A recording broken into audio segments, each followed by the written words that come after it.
This is Annalise Jarvis. This is AJ Sapkowski. Last year they won their sport's highest award, and recently they sat down to discuss the DNA of the Player of the Year. What's going on, Annalise? Hey. How are you doing? I'm good. How are you? Good. So the first episode is going to be the journey. First, I wanted to ask you, where did you grow up, and what was your childhood like? Yeah, so I came from a small town in Nashville called Mount Juliet, Tennessee. And really, growing up, I had such a supportive family over sports. And my older sister, she's 3 years older than me. She played softball up until she was about 8 years old. And so growing up, my first 4 years of life, I was always at her games. And so she was such an inspiration to what I wanted to be. So I started playing at a little rec league in Mount Juliet when I was 4 years old. And then I decided I wanted to be a pitcher when I was like 6-ish. And it was kind of such a turning moment for me when I told my dad. I said, hey, I want to be the girl where they draw a circle around. And I was like 6. My dad goes, do you know how much work that is? And I said, I'm 6. I was like, yeah, that's fine. No, I did not know how much work that was going to be. But I really had my heart set on it. And so my dad has been so supportive. He coached me growing up. And so I played rec up until I was like 10. And then I played travel ball. And so I played at kind of low-level travel ball until I was in maybe 12U or 14U. And I've actually played out of a travel team out of Atlanta, which I think is funny. And so we played a lot local in Tennessee. And so that's kind of me growing up. I always had the love for softball. I never played another sport. And so, yeah, that was me. So before you were set on being a pitcher and you were hitting a little bit, have you ever hit a home run? Yes, actually hit. Well, it's so funny. I hit even into my freshman year of my freshman year of college, actually. I hit at my previous school, my freshman year. The only time I've ever been a PO was at GGC.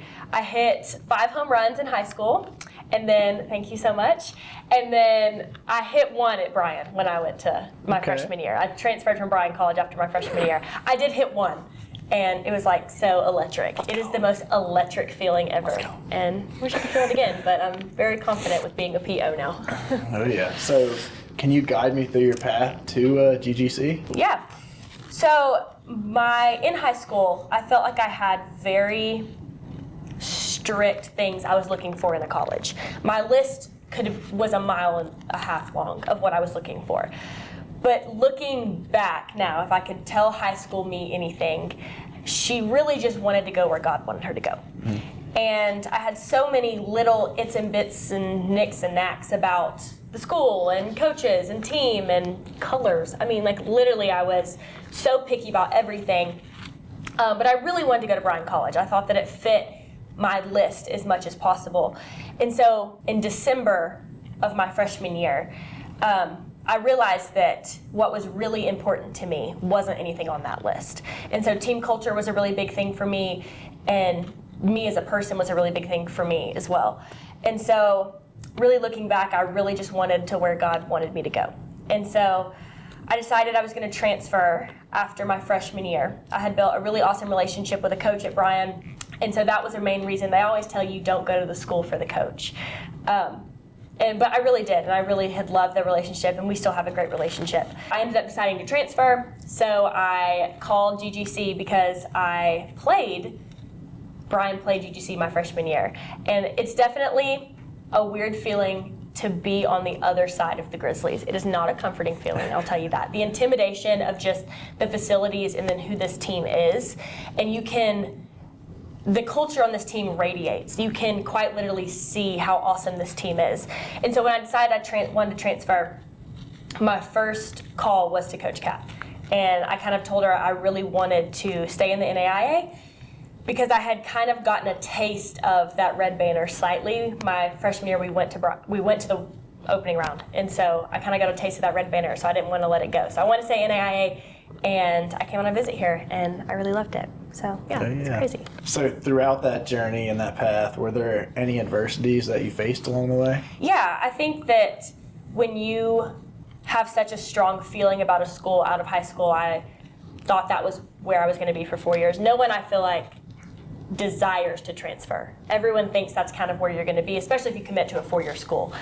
So I think the adversity was just recognizing that the school I wanted to go to didn't work out. And that was a really big pride thing for me, that I kind of a little bit had to admit that I was wrong and that I maybe not chose the wrong place, but that not everything I wanted was going to work out. And so I think you have to fight through that as a person, and you have to realize what's best for you as a person and a player. And so I definitely had to kind of do some self-reflecting when it came to just making that big decision in my life. So throughout that self-reflecting, would you wish for any moments back? If you could travel back, would you change anything? Or were there any regrets that came along with that way? Regret is a really strong word, because I don't want to live my life with regrets. However, it is a very conflicting feeling knowing that I robbed myself a year of being a Grizzly. And it's just hard. It's tough. I wouldn't be the person that I am today without my freshman year.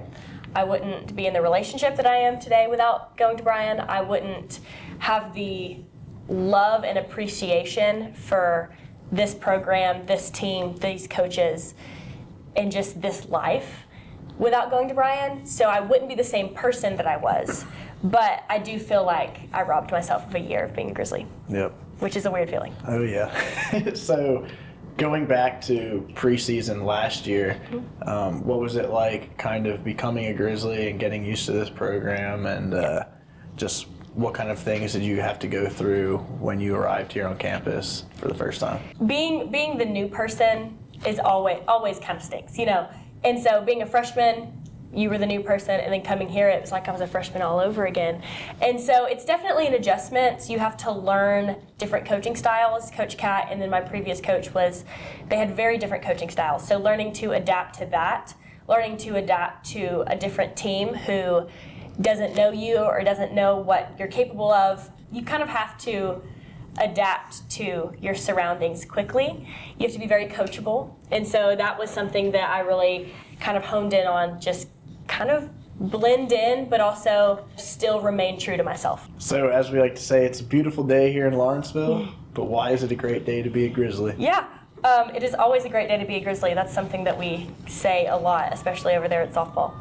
And I think one of my favorite quotes is, "You never know how bright the sun shines if it doesn't rain sometimes." And so it's always a great day to be a Grizzly because I know what it's like to not be one.